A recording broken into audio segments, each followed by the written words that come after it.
Hello students, आप सभी का हमारे यूट्यूब चैनल में हार्दिक स्वागत है।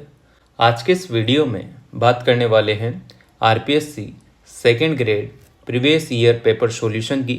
तो मैं आप लोगों के लिए वीडियो लेकर आता रहता हूं, जिसमें आप लोगों के 4 वीडियो तो कंप्लीट हो चुकी है।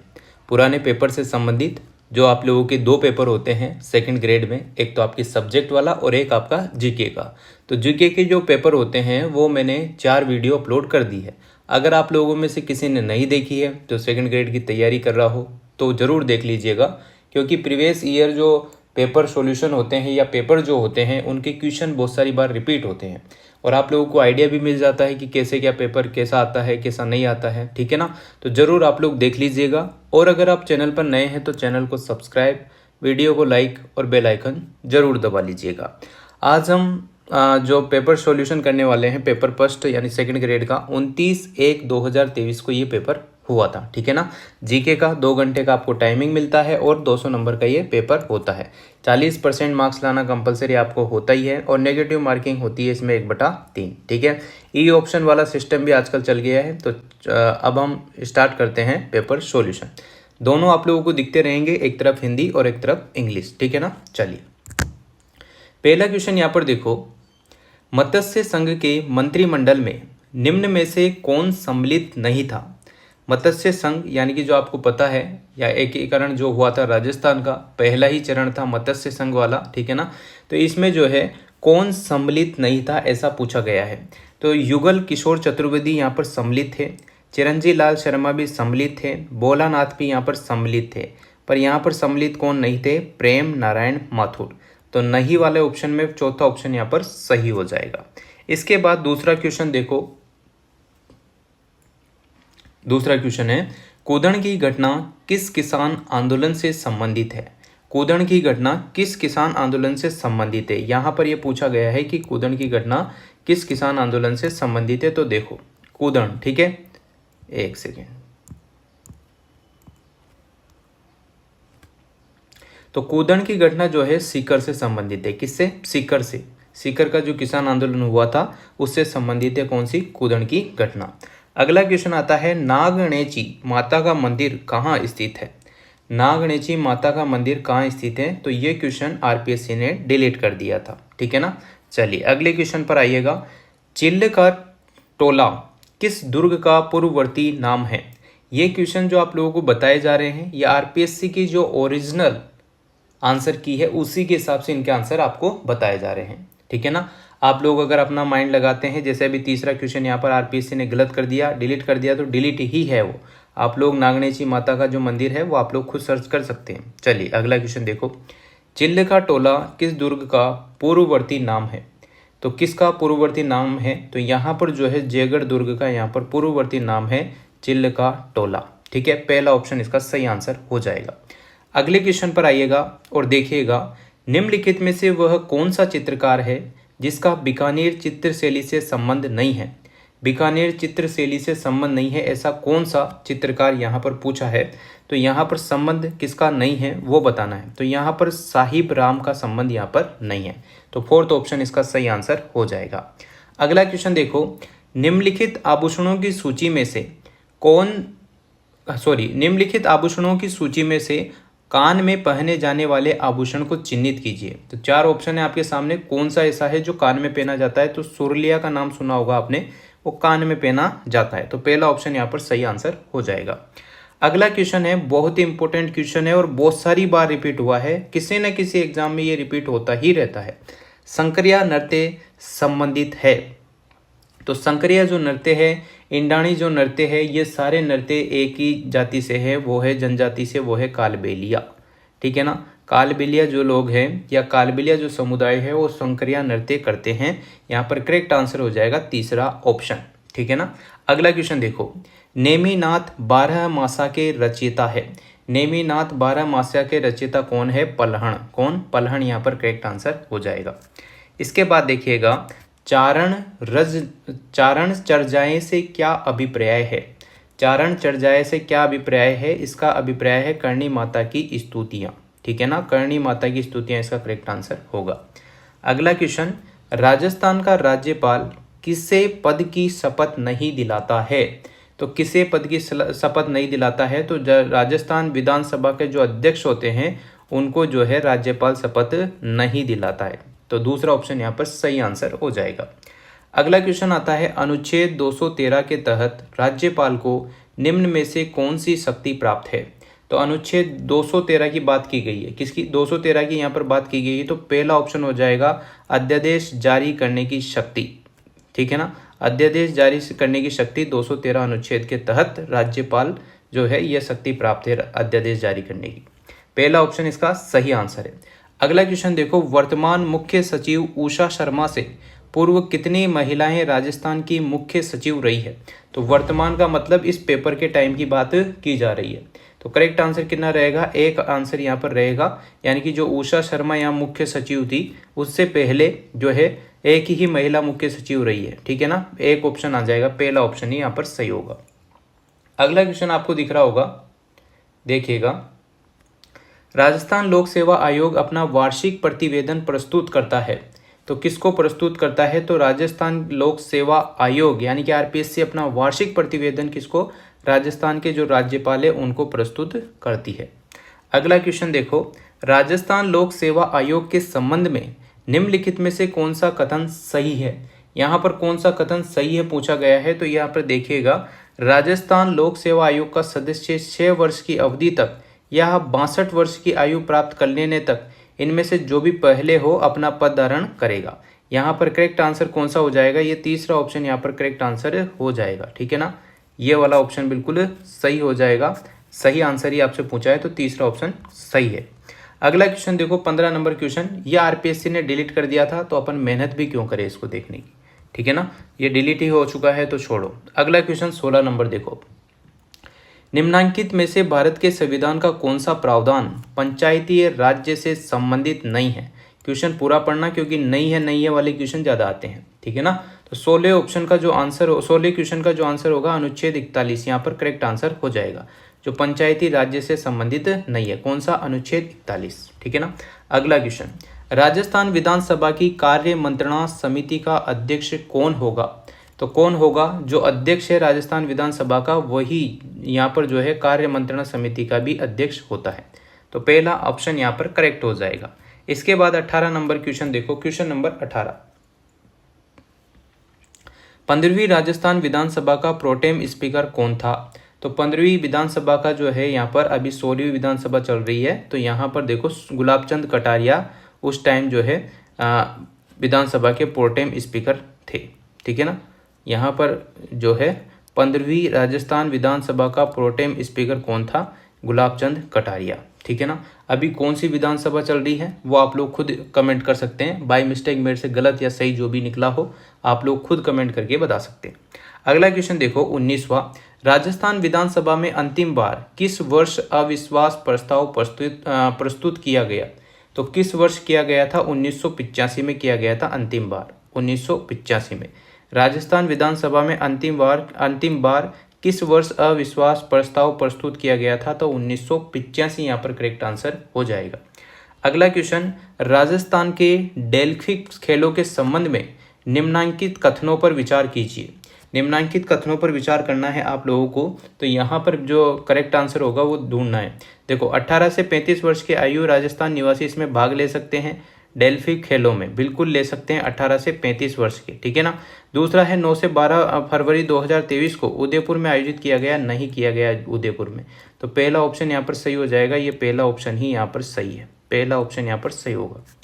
अगला क्वेश्चन देखिएगा 21 नंबर, फिट इंडिया मूवमेंट में राजस्थान ने निम्नांकित में से कौन सा स्थान प्राप्त किया था? तो फिट इंडिया में तो पहला स्थान ही यहाँ पर जो है राजस्थान ने प्राप्त किया था, ध्यान रखेंगे। अगला क्वेश्चन, 2021 की जनगणना की तुलना में जनगणना 2011 में राजस्थान से संबंधित निम्न में से गलत विकल्प चुनिए। तो निम्न में से गलत विकल्प कौन सा होगा? जनसंख्या घनत्व में कोई बदलाव नहीं हुआ है, ये वाला ऑप्शन यहाँ पर जो है गलत कथन होगा। जनसंख्या घनत्व में यहाँ पर बदलाव हुआ है ऐसा आना चाहिए, पर यहाँ पर नहीं आया है, तो यही यहाँ पर गलत ऑप्शन होगा और यही आंसर सही माना जाएगा क्वेश्चन के हिसाब से। अगला क्वेश्चन देखो, राजस्थान सरकार के बेटी बचाओ बेटी पढ़ाओ अभियान के ब्रांड एम्बेसडर कौन है? तो इस अभियान के ब्रांड एम्बेसडर कौन है? अवनी लखेरा। ठीक है, अवनी लखेरा यहाँ पर करेक्ट आंसर हो जाएगा, अवनी लखेरा। 23 नंबर क्वेश्चन का आंसर है चौथा ऑप्शन, अवनी लखेरा। 24वां देखो, निम्नांकित में से किस आयु वर्ग की महिलाएं उड़ान योजना के अंतर्गत लाभ लेने की पात्र है? तो उड़ान योजना के अंतर्गत जो है 10 से 45 वर्ष की जो भी महिलाएं, जो भी लड़कियां हैं, वो इस योजना का लाभ ले सकती है। उड़ान योजना आप लोग समझ गए होंगे। ठीक है, चलिए अगला क्वेश्चन देखो, 25 नंबर क्वेश्चन। 25 नंबर क्वेश्चन कह रहा है कि राजस्थान की प्रथम हस्तशिल्प नीति के बारे में निम्न में से कौन सा कथन सही नहीं है? सही नहीं है वो बताना है। तो ये नीति मार्च 2025 तक प्रभावी रहेगी, ये कथन सही नहीं है और यही आप लोगों से पूछा है कि आप लोगों को सही नहीं है वाला ऑप्शन बताना है। तो तीसरा ऑप्शन यहाँ पर हो जाएगा। फिर चलते हैं आगे, 26 नंबर क्वेश्चन जो है आरपीएससी ने डिलीट कर दिया है। अब जो क्वेश्चन डिलीट हो गया है तो उसको देखने से क्या ही मतलब, छोड़ो। अगला क्वेश्चन है 27 नंबर, निम्न में से किन्हें राजस्थानी भाषा का साहित्य अकादमी युवा पुरस्कार 2022 दिया गया? ऐसा भी नहीं है कि अगर कोई क्वेश्चन डिलीट हो गया है तो आप लोग उसे छोड़ सकते हैं, आप आराम से क्वेश्चन पढ़ के उनके आंसर ढूंढ सकते हैं। ठीक है ना, क्योंकि इनके बहुत सारों के क्या है, चारों के चारों ऑप्शन ही सही है, बहुत सारों में चारों के चारों ही गलत है, तो इस वजह से ये डिलीट करना पड़ा। चलिए अब आपके पास 5 ऑप्शन आ गए हैं, तो डिलीट बहुत कम क्वेश्चन होते हैं, ये भी ध्यान रखना।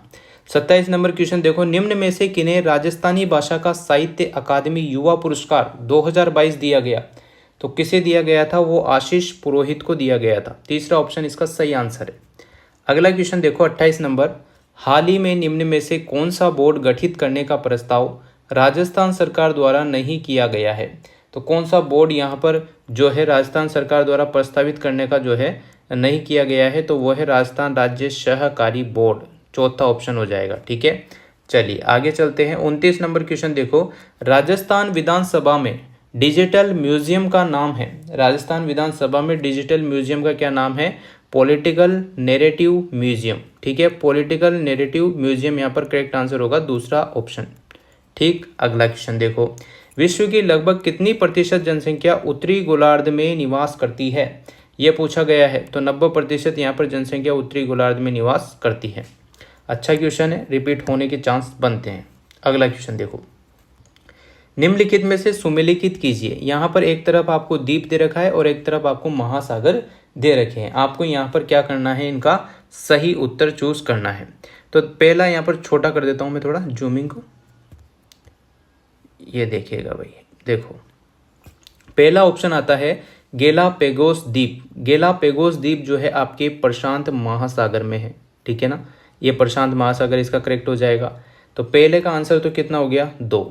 दूसरा आता है कनारी द्वीप। कनारी द्वीप का जो आंसर आएगा वो आएगा आपका अंध महासागर, यानी कि दूसरे का आंसर कितना हो गया, 3।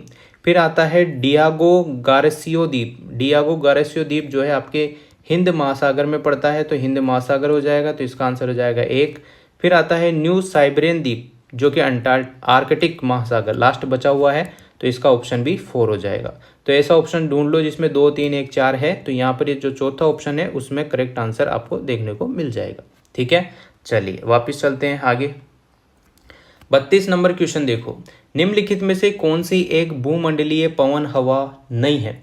तो कौन सी जो मानसूनी हवाएं होती है वो यहाँ पर भूमंडलीय पवन हवा नहीं होती है। अगला क्वेश्चन, कौन से वर्ष में संयुक्त राष्ट्र संघ द्वारा टिकाऊ विकास के लक्ष्य यानी कि SDGs अपनाए गए थे? कौन से विकास के लक्ष्य यहाँ पर जो है SDGs अपनाए गए थे 2015 में? करेक्ट क्या हो जाएगा, 2015 यहाँ पर सही आंसर होगा। तो दूसरा ऑप्शन ध्यान रखेंगे आप सभी, दूसरा ऑप्शन हो जाएगा इसका सही आंसर, 2015।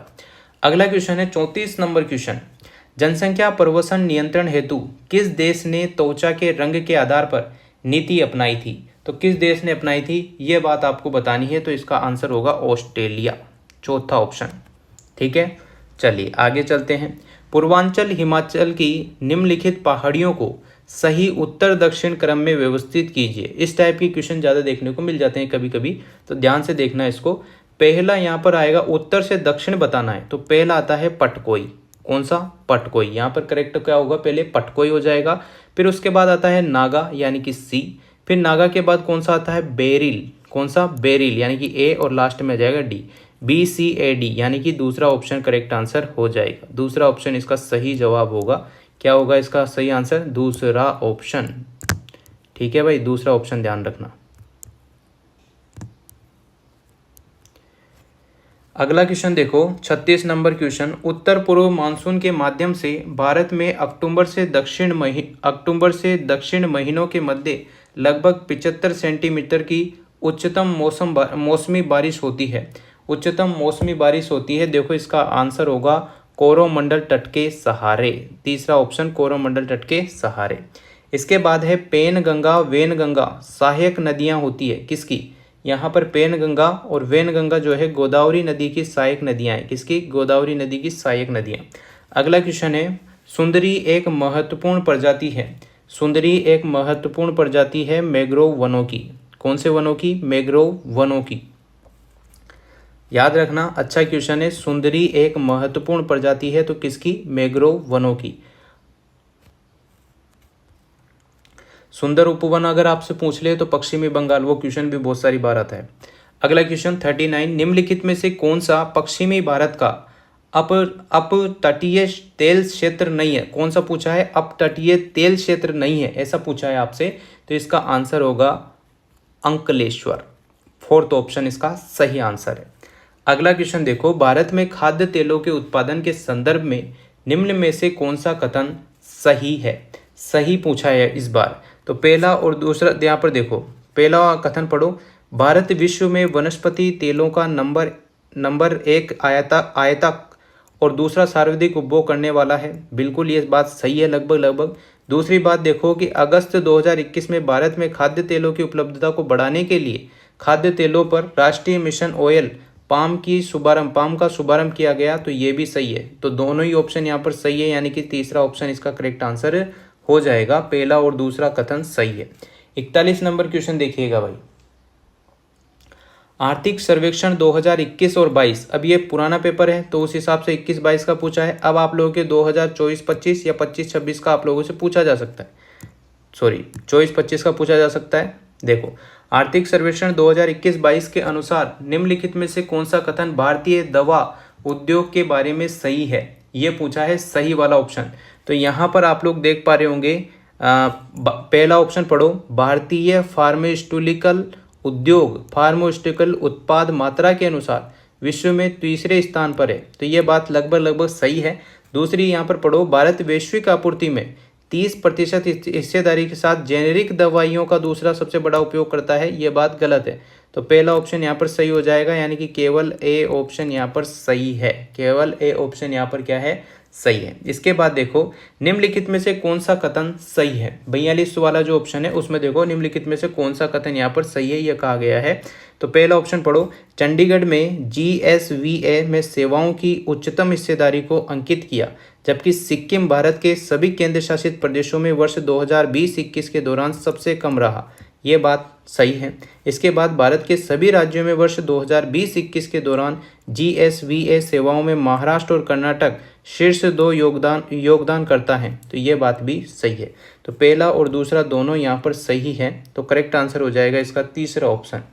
इसके बाद 43 नंबर क्वेश्चन आप लोग देखेंगे, निम्नलिखित में से किस क्षेत्र ने 2020-21 यानी कि H1 और 2021-22 के दौरान उच्चतम FDI एक्टिविटी अंतर्वाह आकर्षित किया?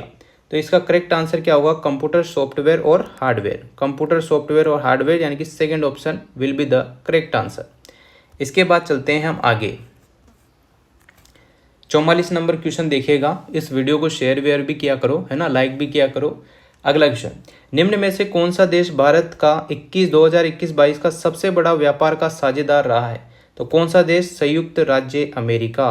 अभी के आंकड़े आप लोग देख लेना, अभी हालत थोड़ी ज़्यादा टैरिफ की वजह से थोड़ी चीज़ें चेंज हो रही है। तो इसका करेक्ट आंसर होगा पहला ऑप्शन। अगला क्वेश्चन है, 1935 के अधिनियम द्वारा निम्न में से किस व्यवस्था को समाप्त किया गया? तो किस व्यवस्था को? प्रांत में द्विशासन वाली जो व्यवस्था है उसको समाप्त कर दिया गया है। अगला क्वेश्चन है, निम्न में से किस अधिनियम द्वारा प्रांतों में उत्तरदायी शासन की स्थापना का प्रयास किया गया? तो करेक्ट आंसर होगा 1919 का अधिनियम। जलियांवाला हत्याकांड जब हुआ था उसी का सन है यहाँ पर 1919। 13 अप्रैल 1919 को यहाँ पर हुआ था जलियांवाला बाग हत्याकांड, और ये 1919 वाला अधिनियम है वही यहाँ पर प्रांतों में उत्तरदायी शासन की स्थापना का प्रयास किया गया था। अगला क्वेश्चन, निम्नलिखित में से कौन सा भारत में संवैधानिक विकास का सही कालक्रम है? तो सही कालक्रम यहाँ पर पूछा गया है आप लोगों से, तो करेक्ट आंसर क्या हो जाएगा इसका, देखो थोड़ा छोटा करते हैं। देखो पहले तो यहाँ पर पढ़ो केंद्रीय विधानसभा के लिए निर्वाचन, पहला ऑप्शन बी। फिर उसके बाद आता है केंद्रीय विधायकों के 2 सदन, ए ऑप्शन, ठीक है ना। इसके बाद सी और डी में पढ़ो केंद्र और इकाइयों के मध्य शक्ति का विवरण, डी और सी, ठीक है ना, डी सी, BADC। 47 का जो आंसर हो जाएगा BADC, यानी कि तीसरा ऑप्शन यहाँ पर करेक्ट आंसर हो जाएगा, ठीक है ना भाई। यहाँ पर ये डिलीट कर देता हूँ ताकि आप लोग देख पाएँ ढंग से, देख लो ये है इसका आंसर सही, तीसरे नंबर का। फिर चलते हैं आगे, यहाँ पर देखो 48 नंबर क्वेश्चन, विभाजन के उपरांत पुनर्गठित संविधान सभा में डॉक्टर BR अम्बेडकर किसका प्रतिनिधित्व करते थे? किसका प्रतिनिधि करते थे? तो बम्बई का, ठीक है ना। बम्बई यहाँ पर करेक्ट आंसर हो जाएगा। कौन सा हो जाएगा भाई? बम्बई इसका करेक्ट आंसर होगा। फिर चलते हैं आगे अगले क्वेश्चन पर, निम्नलिखित में से कौन प्रारूप समिति के सदस्य नहीं थे? ये क्वेश्चन आप लोगों के आता जाता रहता है ना। इस क्वेश्चन में आप लोगों को मैं क्लियर कर दूं, ये क्वेश्चन किसी भी प्रकार से आ सकता है।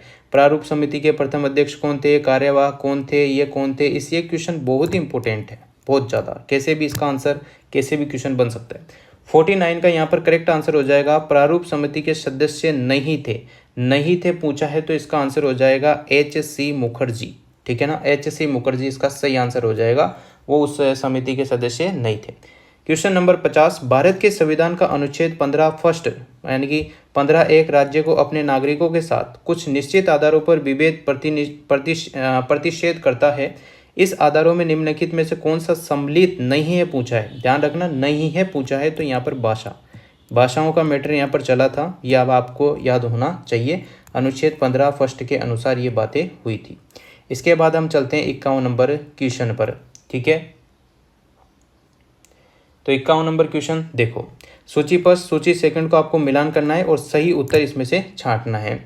तो पहला ऑप्शन आता है, ये देखिएगा थोड़ा छोटा कर देता हूं मैं इसको,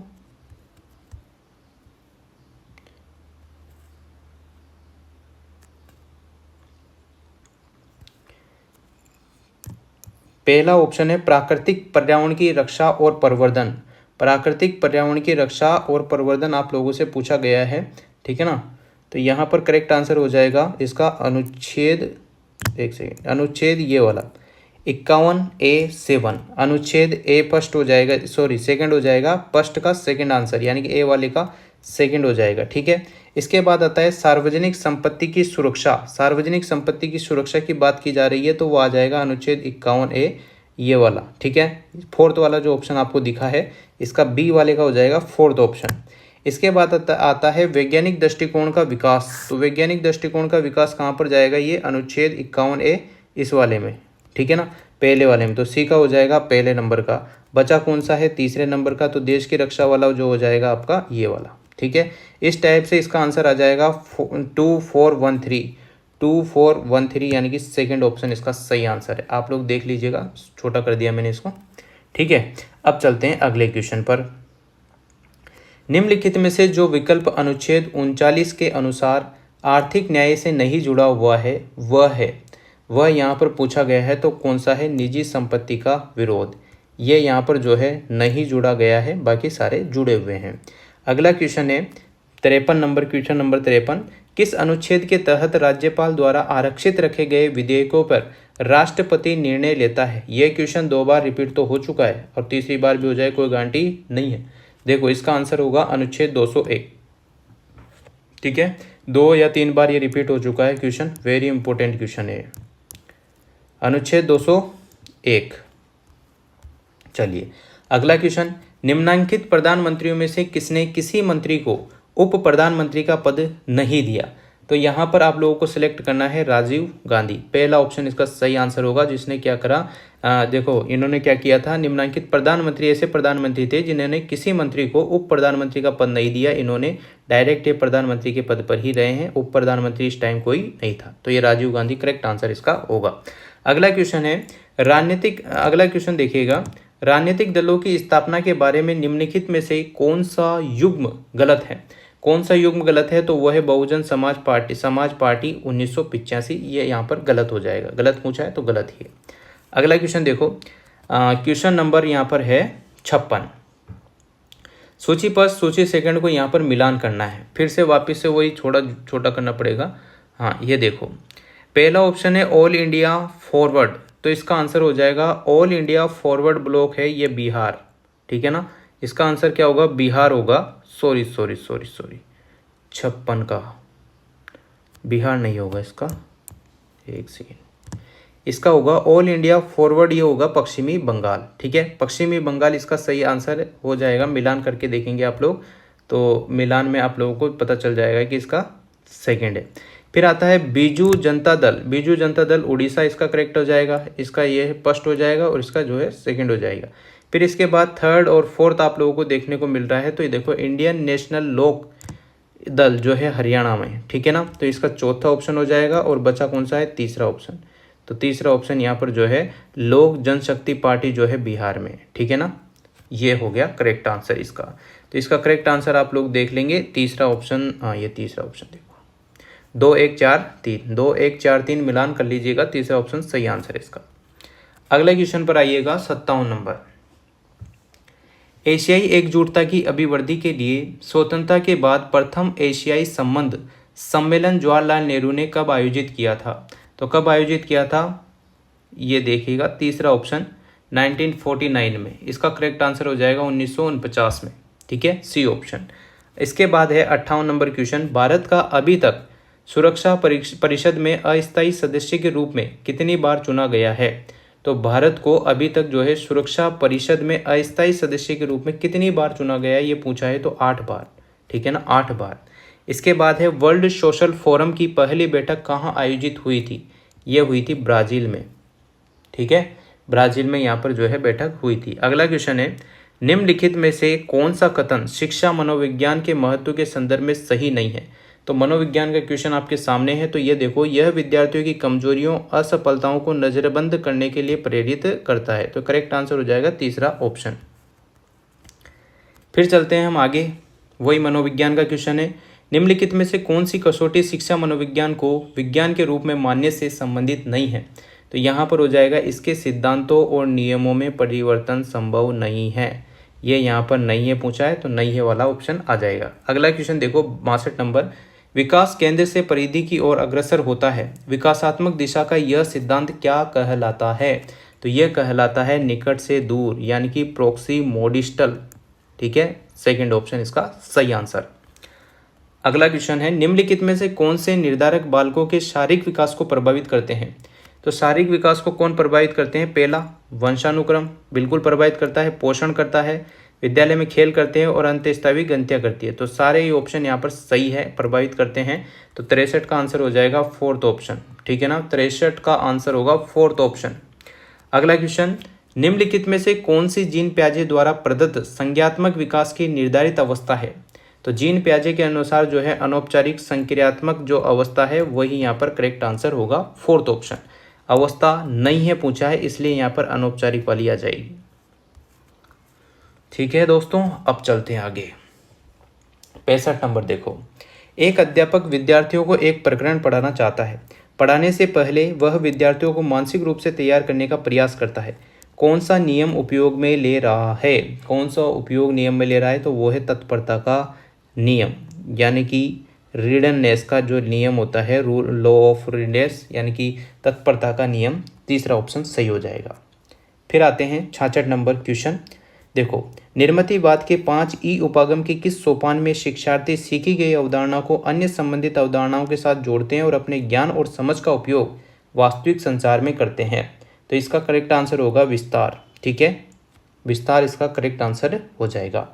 अगला क्वेश्चन देखिएगा, पूर्ण बलन संबंध की मजबूती शक्ति को बढ़ा देता है जबकि दंड संबंध की शक्ति पर कुछ भी नहीं करता है। अधिगम का यह नियम जाना जाता है। अधिगम का जो ये नियम है वो कहलाता है संशोधित प्रभाव का नियम। क्या कहलाता है भाइयों? ये संशोधित प्रभाव का नियम कहलाता है, ठीक है। यहाँ पर देखिएगा ये सही हो जाएगा, संशोधित प्रभाव का नियम। इसके बाद है 68 क्वेश्चन नंबर, ऑलपोर्ट के अनुसार वे शील गुण जो उन कुछ चारित्रिक प्रवृत्तियों का प्रतिनिधित्व करते हैं जिनका उपयोग आमतौर पर किसी व्यक्ति का वर्णन करने के लिए किया जाता है को कहा जाता है। क्या कहा जाता है? केंद्रीय शील गुण। क्या कहेंगे?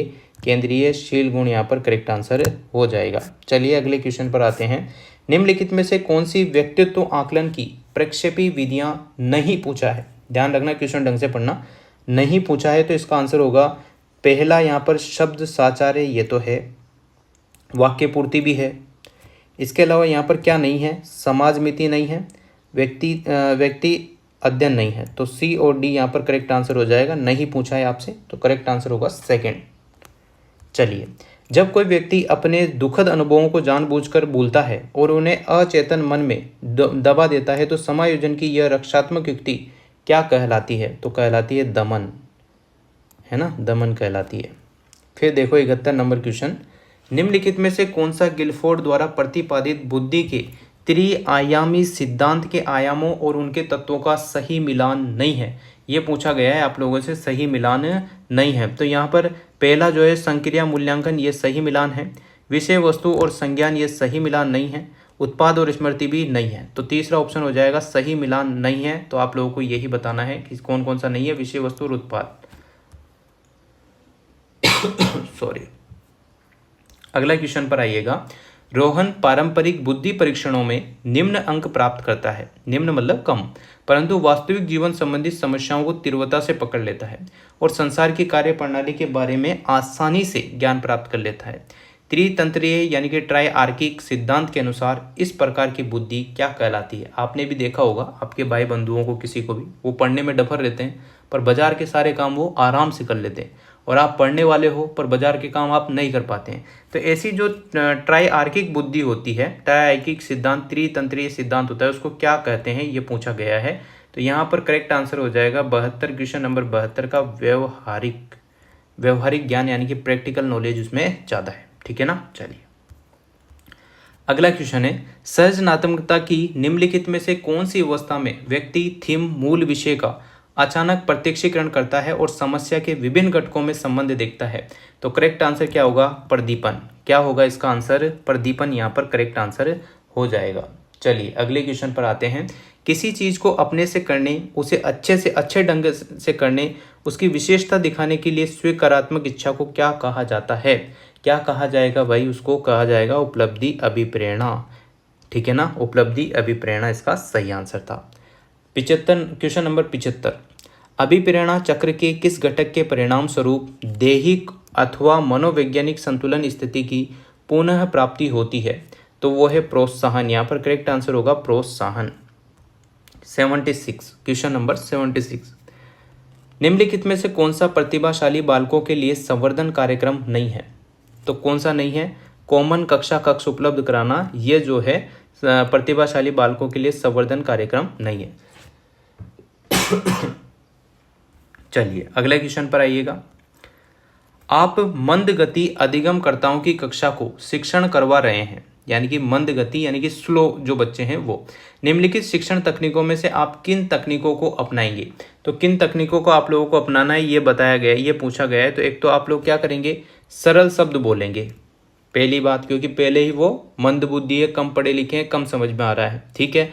फिर दूसरी बात यह है कि उनको दिखाएंगे चीज़ें, सुनाएंगे, जब जाके उनके समझ में आएगी। क्या पूछा गया था? मंद गति अधिगमकर्ताओं की कक्षा है। ठीक है ना। तो इस हिसाब से मौखिक रूप से अमूर्त विचारों की प्रस्तुति, इसको तो हटाओ। उसके दैनिक जीवन में जुड़ी गतिविधियों का आयोजन करना, ये भी सही है। तो करेक्ट आंसर हो जाएगा सेकंड ऑप्शन। ठीक है भाई, सेकंड ऑप्शन इसका करेक्ट आंसर होगा। कौन सा क्वेश्चन था ये? 77 नंबर क्वेश्चन था। इसका सेकंड ऑप्शन ही है, पहला, दूसरा और चौथा। चलिए क्वेश्चन नंबर 78, निम्नलिखित में से कौन सा कथन अभिवर्ती के संदर्भ में सही नहीं है? कौन सा कथन अभिवर्ती के संबंध में सही नहीं है? तो यहाँ पर देखो, पहला ऑप्शन अभिवर्ती जन्मजात होती है, ये कथन यहाँ पर जो है सही नहीं है, है ना। दूसरा, अभिवर्ती में संज्ञात्मक और भावनात्मक घटक होते हैं किंतु क्रियात्मक या भावनात्मक नहीं, ये भी गलत है। इसके बाद अभिवर्ती व्यवहार को एक निश्चित दिशा प्रदान करती है, बिल्कुल। अभिवर्ती सदैव सकारात्मक होती है, ये भी नहीं है। तो आप लोगों से नहीं वाले जो ऑप्शन पूछे हैं ए, बी और डी, तो ए, बी, डी यहाँ पर सेकंड ऑप्शन में सही है। 78 का सेकंड ऑप्शन सही हो जाएगा। फिर चलते हैं 79, यानी किसी विद्यार्थी को खाली समय में हमेशा चित्रकारी करते देखकर यदि एक शिक्षक उस विद्यार्थी की चित्रकारी में रुचि का अनुमान लगाता है तो यह सुपर द्वारा वर्गीकृत किस प्रकार की अभिरुचि होगी। ठीक है, यहाँ पर सुपर के अनुसार आप लोगों को बताना है, तो यहाँ पर करेक्ट आंसर होगा प्रकट। क्या होगा, मैनिफेक्ट से यहाँ पर हो जाएगा, प्रकट यहाँ पर हो जाएगा इसका आंसर। अगला क्वेश्चन देखो, जीके का आ गया है वापिस से। बरखान पश्चिमी राजस्थान के कौन से क्षेत्रों में पाए जाते हैं। तो बरखान जो है पश्चिमी क्षेत्रों के ओशिया जोधपुर में, बिल्कुल। फिर सेकंड है बालेरी चूरू में, सही है। देशनोक बीकानेर, ये भी सही है। तो मतलब इन तीन ऑप्शन अगर जिसमें भी है वही करेक्ट है, बाकी इसमें नहीं पाए जाते। तो यहाँ पर तीसरा ऑप्शन देख लीजिएगा, 80 का जो है सी नंबर, तीसरा नंबर ए, बी, सी। चलो 81 नंबर क्वेश्चन देखो, राजस्थान के निम्नलिखित में से किस जिले में दक्षिण पश्चिमी मानसून सामान्यतः 1 जुलाई से पूर्व आ जाता है। तो वो पाली जिला है। ठीक है ना, पाली इसका सही आंसर है। अगला क्वेश्चन है, एक नदी के बारे में निम्नलिखित तथ्यों को पढ़िए। अपन तथ्य पढ़ेंगे फिर उसके हिसाब से आंसर देंगे। ठीक है ना, तो देखो, यह कोटड़ा उदयपुर से उद्गमित होती है, पहली बात। दूसरी बात है हथमती, मेशवा, बेतरक इसकी सहायक नदियां हैं। और तीसरी यह है कि लगभग केवल यह है 45 किलोमीटर प्रवाहित होती है। तो इसका आंसर क्या हो जाएगा, इसका आंसर होगा साबरमती नदी। ठीक है ना, साबरमती नदी इसका सही आंसर है। फिर देखो 83, किन जिलों में मिश्रित पतझड़ वन पाए जाते हैं। किन जिलों में मिश्रित पतझड़ वन पाए जाते हैं। तो उदयपुर, कोटा, बूंदी, चित्तौड़गढ़। उदयपुर, कोटा, बूंदी, चित्तौड़गढ़ इसका सही आंसर है। फिर चलते हैं आगे, निम्नलिखित को सुमेलिखित कीजिए और नीचे दिए गए कूटों का सही उत्तर आप लोगों को बताना है। तो पहले अपन कूट देख लेते हैं, क्या क्या कहना चाहते हैं, देखिएगा। इसमें देखो गेहूं, जो गेहूं है आपका, ये आपको अच्छे से पता होगा कि अन्न का कटोरा गेहूं गंगानगर। ठीक है, गंगानगर इसका सही आंसर है। तो पहले का आंसर हो जाए, सॉरी फर्स्ट नहीं होगा यहाँ पर, पहले का आंसर हो जाएगा 3। दूसरे का बाजरा, बाजरा जो है अलवर में पाया जाता है ज़्यादातर, तो 1 हो जाएगा। चावल जो है, चावल आपके बूंदी में होते हैं, है ना, ये तो आपको पता होना चाहिए। नहीं भी पता है तो ध्यान रखिएगा, चावल जो सबसे ज़्यादा खाओगे बूंदी में, 4 ऑप्शन आ जाएगा। मक्का जो है आपके भीलवाड़ा में होती है। ठीक है, मक्का जो है ज़्यादातर भीलवाड़ा में। अगर उदयपुर आंसर होता है इसमें कहीं पर तो उदयपुर पहले आता, मक्का यहाँ पर भीलवाड़ा यानी कि सेकंड। 3, 1, 4, 2, 3, 1, 4, 2 यहाँ पर करेक्ट आंसर हो जाएगा सेकंड ऑप्शन। ठीक है ना भाई, करेक्ट आंसर हो जाएगा सेकंड ऑप्शन। चलिए अगला क्वेश्चन, जनगणना से संबंधित आते ही हैं, पशु जनगणना के आजकल ज़्यादा आने लग गए हैं। देखो 85, क्वेश्चन नंबर 85 देखो, 19वीं पशुधन गणना 2012 यानी कि 20वीं पशुधन गणना 2019 में राजस्थान में पशुधन की कुल संख्या में परिवर्तन है। तो कुल संख्या में परिवर्तन कितना था, 1.66% की कमी यहाँ पर देखी गई थी 2012 से 2019 तक। 2012 से 2019 तक यहाँ पर कितनी जो है 1.66 की प्रतिशत की यहाँ पर कमी हुई थी। 1.66% यहाँ पर कमी हुई थी, ये आप लोग ध्यान रखेंगे। ठीक है, चलिए अगले क्वेश्चन पर आते हैं। 2011 की जनगणना के अनुसार किस जिले में सर्वाधिक ग्रामीण लिंगानुपात पाया जाता है। तो किस जिले में सर्वाधिक लिंगानुपात पाया जाता है, तो वो है पाली। ठीक है, पाली इसका सही जवाब है। अगर लिंगानुपात किस जिले में सर्वाधिक पूछा गया है, ग्रामीण लिंगानुपात पूछा है, तो पाली इसका सही आंसर हो जाएगा। अगला क्वेश्चन है, 2001 से 2011 के दशक के दौरान राजस्थान में न्यूनतम जनसंख्या वृद्धि दर वाले जिलों का सही युग्म क्या है। तो सही युग्म आप लोगों से पूछा है तो गंगानगर, झुंझुनू। ठीक है ना, गंगानगर, झुंझुनू है कौन सा न्यूनतम जनसंख्या वृद्धि दर वाले जिले, तो गंगानगर और झुंझुनू। अगला क्वेश्चन है 88 नंबर, कौन सी सुमेलिखित नहीं है, ये पूछा गया है कौन सा सुमेलिखित नहीं है। तो गागरोन का किला झालावाड़ में है, बिल्कुल सही बात है। कपिल सरोवर कोलायत बीकानेर में है, ये भी सही है। दौलत बाग अजमेर में, ये भी बात सही है। लालगढ़ किला जैसलमेर में नहीं है, नहीं है, नहीं है, नहीं है। यहाँ पर 4th ऑप्शन हो जाएगा इसका करेक्ट आंसर। ठीक है ना, तो 4th ऑप्शन इसका करेक्ट आंसर आप लोग सही करेंगे। 88 में 4th आ जाएगा। इसके बाद निम्नलिखित में से कौन सी सीमेंट फैक्ट्री चित्तौड़गढ़ जिले में अवस्थित नहीं है, यानी कि स्थित नहीं है, कौन सी। तो यहाँ पर देखो, पहली बिड़ला सीमेंट वर्क, ये भी है, जेके भी है, आदित्य भी है। पर यहाँ पर जो आपको हिंदुस्तान सीमेंट लिमिटेड दिख रही है ये नहीं है, तो करेक्ट आंसर हो जाएगा इसका फोर्थ ऑप्शन। फिर चलते हैं अपन आगे। आहड़ को किस संस्कृति का प्रमुख केंद्र माना जाता है? आहड़ को किस संस्कृति का प्रमुख केंद्र माना जाता है? तो ये क्वेश्चन आप लोगों के आरपीएससी ने डिलीट कर दिया था। चलिए आगे चलते हैं। निम्नलिखित में से किस प्राचीन सभ्यता में सम्राट अशोक के 2 शिलालेख पाए गए हैं? वेरी इंपॉर्टेंट क्वेश्चन है, अच्छा क्वेश्चन है। बेराट सभ्यता में जितने भी सिक्कों की बात की जाए, सिक्कों की भी बात की जाए कि पुराने सिक्के, मुद्राएं, पंचमार्ग, वंचमार्ग, जितनी भी सिक्के हैं ज़्यादातर बेराट में ही हैं। तो अगर आप लोगों को गलती से आ जाए तो बेराट ही इसका आंसर लगाना, ठीक है। 2 शिलालेख अशोक के या फिर पंचमार्ग सिक्के, जो सिक्के हैं सिक्कों से संबंधित आ जाए तो वो बेराट ही आंसर आता है ज़्यादातर केस में, ठीक है ना। चलिए अगला क्वेश्चन देखो। मंडोर प्रतिहार वंश के किस शासक से वंशावली प्रारंभ होती है? मंडोर प्रतिहार वंश के किस शासक से वंशावली जो है प्रारंभ होती है? तो इसका आंसर हो जाएगा रज्जिल, ठीक है। तीसरा पुत्र था ये, है ना, तीसरा पुत्र था। 2 पत्नियां थी उनके, ये भी आपको याद रखना है। एक ब्राह्मण थी, एक क्षत्रिय थी। जो क्षत्रिय पत्नी थी उनकी, उनके 4 पुत्र थे। 4 में से जो तीसरे नंबर का रज्जिल था, यहीं से जो है वंशावली प्रारंभ होती है। चलो अगला क्वेश्चन देखो 93। निम्नलिखित चौहान शासकों में से किस शासक को बिसल देव के नाम से भी जाना जाता है? तो ये तो आपको पता होगा, विग्रहराज फोर्थ यहाँ पर करेक्ट आंसर हो जाएगा, ठीक है ना। अजमेर से आप लोगों को और भी चीज़ें आ जाएगी, 2.5 दिन का झोपड़ा, संस्कृत वो तोड़ा था, करा था, सब चीज़ें। चलो अगला क्वेश्चन 94 नंबर की क्वेश्चन देखो। जालोर के चौहान वंश की शाखा का संस्थापक कौन था? जालोर की चौहान वंश का संस्थापक था कीर्तिपाल। कौन? जालोर के चौहान वंश की शाखा का संस्थापक कौन था? कीर्तिपाल यहाँ पर करेक्ट आंसर होगा। फिर चलते हैं आगे। 95 नंबर क्वेश्चन देखो। अमीर खुसरो की किस रचना में चित्तौड़ पर अलाउद्दीन खिलजी के आक्रमण का वर्णन आता है? तो किस रचना में? तो ये डिलीट है, ठीक है ना, डिलीट है तो दिमाग नहीं लगाएंगे, इसको आप लोग खुद सर्च कर लेंगे गूगल पर और इसका आंसर देख लेंगे। चलो अगला क्वेश्चन 96। प्राचीन शिलालेखों में जालोर को किस नाम से जाना जाता है? तो जालोर को जो है किस नाम से जाना जाता है ये आपको पता होगा, जाबलीपुर, ठीक है भाई, जाबलीपुर इसका करेक्ट आंसर हो जाएगा। फिर देखो 97 नंबर क्वेश्चन। 1857 के विप्लव के समय नीमच में अंग्रेज सैनिक अधिकारी कौन था? 1857 की बात की जा रही है और नीमच में पूछा गया है अंग्रेज सैनिक अधिकारी, तो कौन था उस टाइम? कर्नल एबार्ट, याद रखेंगे कर्नल एबार्ट। इसके बाद 98 नंबर क्वेश्चन देखो। खातौली के युद्ध में महाराणा सांगा ने किस सुल्तान को पराजित किया था? तो खातौली के युद्ध में आप लोगों को पता होगा लोदी को यहाँ पर जो है पराजित किया था, इब्राहिम लोदी को। चलिए, राजस्थान मध्य भारत सभा का दूसरा अधिवेशन 1919 ईस्वी में कहाँ पर संपन्न हुआ था? तो ये हुआ था अमृतसर में। कहाँ पर भाई? अमृतसर में राजस्थान मध्य भारत सभा का दूसरा अधिवेशन पूछ ले तो अमृतसर में यहाँ पर संपन्न हुआ था। लास्ट क्वेश्चन इस वीडियो का। 1939 ईस्वी में किशनगढ़ राज्य में प्रजामंडल की स्थापना किसके प्रयत्नों से की गई थी? तो किसके प्रयत्नों से की गई थी? तो वो थे क्रांति चंद्र चौथाणी के जो है प्रयत्नों से यहाँ पर जो है किशनगढ़ राज्य प्रजामंडल की स्थापना हुई थी। तो इस टाइप से आप लोगों के 100 क्वेश्चन कंप्लीट हो चुके हैं पूरे के पूरे इस पेपर के, है ना।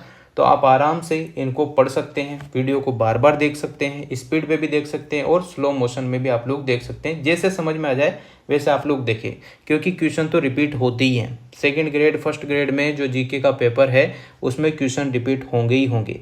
करंट के अलावा लगभग सभी क्वेश्चन ज़्यादातर रिपीट होते हैं, ये बात आप लोग अच्छे तरह से जानते हैं। तो ये पेपर था 29 जनवरी 2023 का, तो पूरा सोल्व करा दिया है। उम्मीद करता हूँ और भी वीडियो मैं आप लोगों के लिए लेकर आऊँगा पेपर से संबंधित। तो अगर आप लोगों को वीडियो अच्छी लगती हो तो ज़्यादा से ज़्यादा शेयर किया करो, है ना। अगर वीडियो अच्छी लगती हो तो like comment share and subscribe. Thanks for watching.